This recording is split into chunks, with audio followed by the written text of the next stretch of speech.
So in 8.2, we're going to add and subtract fractions that have different denominators. Well, you can't do that really. What you do is change them to equivalent fractions using least common denominator. All right, so 1/3 is the same as how many 12ths? It is the same as 4 12ths. 1/4 is the same as 3 12ths. And 1/6 is the same as 2 12ths. So if you had 4 12ths plus 3 12ths plus 2 12ths, you get 4 plus 3 is 7 plus 2, you get 9 12ths, which you would never leave that way. You would simplify and you would get 3/4. If you add 1/3 to 1/4, 1/6, you cannot add those until the denominators are equivalent. And so what you're doing is the least common multiple, also known as the least common denominator of 3, 4, and 6. Right? 6 times 1 is 6, but 6 is not on the 4 times table, so we keep going. 6 times 2 is 12. 12 is on the 4 times table. 4 times 3 is 12. And 12 is on the 3 times table. It's on all 3, and so it's the least common denominator. So you pick that for all 3 fractions. And then you convert them, do it using the math that you see right there. 3 times 4 is 12, so 1 times 4 is 4. 4 times 3 is 12, so 1 times 3 is 3, and that's equal to 3/12. 6 times 2 is 12, 1 times 2 is 2. In fact, what I just did here is the exact same thing I did up there. And now we have it all over 12. We have the last problem. You get 9/12, and then you get 3/4. So what you have to do when you have different denominators is you convert it from a problem like that into a problem like number 4 with all 12s on the bottom. So we're going to go over all that more slowly. Right, so to add 1/2 to 2/3 to 5/6, right, they're all different denominators. But if they were all in sixths, right, 1/2 is the same as how many 6? Well, it's the same as 3/6. All right, so you could add 3/6, and then 2/3 is how many 6? Well, 2/3 is how many 6? It is 4/6. And then we already have 5 over 6, so you could add them together and you get what? 7 plus 5, you get 12/6. It actually adds up to 2. And there it is all drawn out. All right, so just a little review of least common multiple. Least common multiple is the smallest number that appears on both times tables. So the least common multiple of 5 and 10, what is the lowest number on both times tables? It's 10. So if you have, say, 1/5 plus 3/10, the denominator you would use is 10 because 10 is the least common multiple. The truth is you can use any multiple, but if you use higher multiples, like if you use 20, it would work, and 30, it would work. You'll do more work, and you'll definitely have to simplify your fraction at the end. So you want to find the lowest or least common multiple. So let's practice least common multiple because we haven't reviewed that this year. So you don't need to make those long lists. I showed this a second ago. Just go make the list for the bigger number. So 6 is bigger than 4, and I'll show you this. So you go 6 times 1, 6 not on the 4 times table. 6 times 2, 12. Is 12 on the 4 times table? Sure is. The least common multiple of 4 and 6 is 12. 4 and 8. Again, don't make long lists. Definitely don't make the list for the 4 times table. First of all, it will be way longer to do it that way. You make the list for the bigger number. So 8 times 1 is 8. Is 8 on the 4 times table? Sure is. Done. Right? Done. And so 8 is the least common multiple. You can do it for 3 numbers. The largest number is 10. Is 10 on the 5? Yes, but it's not on the 3, so got to keep going. It's 20 on the 5, yes, but it's not on the 3. 30 is the one that's on all of them.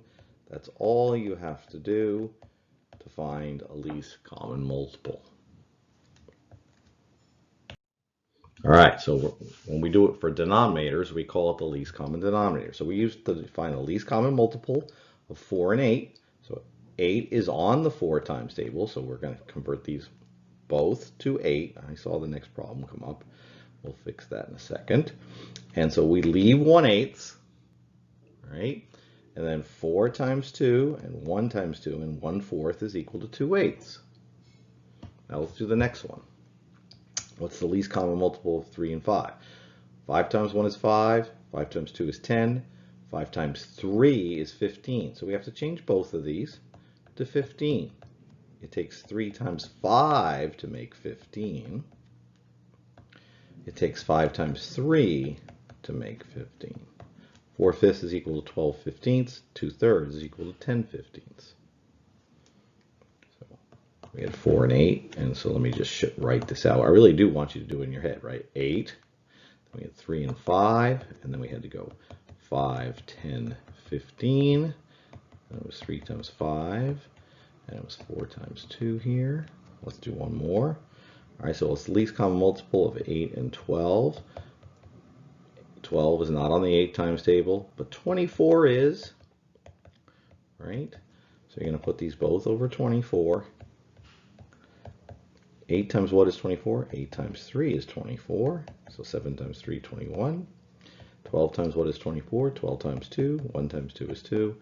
And so you convert it to a problem we already know how to do, right? Those have the same denominator. We know what to do from there on. So we found our least common denominator. Now we're actually going to evaluate. All right, so we're going to finish these problems. Here we go. All right, so least common multiple of 3/7 and 5/14. 14 is on the 7 times table, so we leave the 5/14 and we make 3/7 into something over 14, the missing number. So 7 times 2 is 14, 3 times 2 is 6. It's 6/14 plus 5/14, it's 11/14. 4/5 minus 2/3. Please be careful, because often when you learn this, you do adding one day, subtracting another. I've mixed the two. Pay attention. Least common multiple for 3 and 5. We just did this. It's 15, right? And so 5 times 3 is 15. So 4 times 3 is 12. 4/5, same as 12/15. 3 times 5 is 15. 2 times 5 is 10. So we're going to do 12/15 minus 10/15. It's 2/15. 3/4 minus 1/6. Now, it's not 24. You could use 24, but you're going to have to simplify a fraction if you do. Right? The least common multiple from these two is 6. Oh no, it's 4 and 6. So it's 12. Sorry. Right? So we're going to use 12. So 12 and 12. So 3/4 becomes 9/12. 1/6 becomes 2/12. 9/12 minus 2/12 is 7/12. All right, so Sam has 3 pieces of rope. One rope is 1/2 foot long, the second is 3/4 of a foot long, and the third is 5/8. Find the total. All right, so we're adding them up to find the total, right? The least common multiple of 2, 4, and 8 is 8, right? 8 is on the 2 and 4 times table. So we're going to get them all over 8. And 1/2 is 4/8. 3/4 is 6/8. So 4/8 plus 6/8 plus 5/8, I'm getting 15/8, which is fine, but no one would say that. So let's, right? So 16/8 is 2, or a little less than 2. It's 1 and 7/8, and it's a word problem. So we're going to put 1 and 7/8 feet of rope here. So let's practice. So least common multiple of 6 and 12 is 12. So 5/6 is 10/12, is 13/12, is 1 and 1/12. Both of those are correct. Least common multiple of 5 and 7, you have to go all the way to 35. Now, never ever go past the 2 numbers, or the 3 numbers, but they won't be that, multiplied. That's the highest it could possibly be, right? Because if you multiply the 2 numbers together, that there could definitely be a lower one, right? If you did 6 times 12, you would have gotten a common multiple, but it would be way too high. Same thing here. You could do 5 times 4 times 10, but that's going to be way too high. But it's never higher than that. In this case, it's the 2 numbers multiplied. So we have to do 5 times 7 here. So 4 times 7 is 28. We have to do 7 times 5. And 4 times 5 is 20. 20 35ths minus 20 35ths is 8 35ths. All right, least common multiple here, I believe, is 20. Right? 20 is on all of those times tables. So 5 times 4 is 20, so 2 times 4 is 8. 4 times 5 is 20, 3 times 5 is 15. 10 times 2 is 20, 3 times 2 is 6. 8 plus 5 plus 6 is 14, is what, 29 20ths? Is that what we're getting? Which is the correct answer, 1 9/20. Sam drank 1 quart of milk on Monday, 2/3 on Tuesday, and 5/6 on. How much milk did he drink in total? So we're adding those up. The least common multiple of all of these is 6. So this is already over 6. 2/3 is 4/6. 1/2 is 3/6.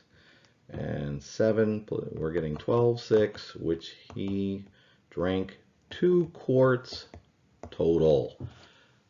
Good luck with the homework.